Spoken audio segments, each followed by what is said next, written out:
Okay, parang gusto ko yung sinabi mo sa dulo na hanggat maaari, hayaan natin madesisyonan ng laro ang crucial part ng mga games sa game mismo sa laro magkatalo. Hindi yung due to technicality, due to stepping, due to alam mo yung walang kalaban-laban yung mga teams.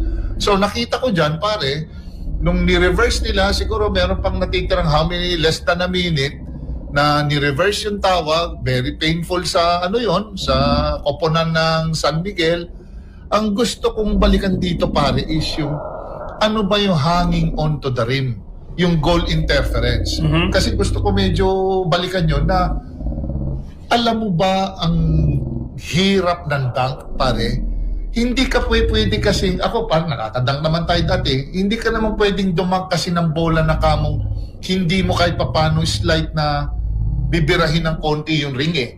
Talagang with the impact, shot fake, panlamang, talagang dinag niya talaga ng tomahawk dunk na talagang bababa ang ring with on a certain centimeter.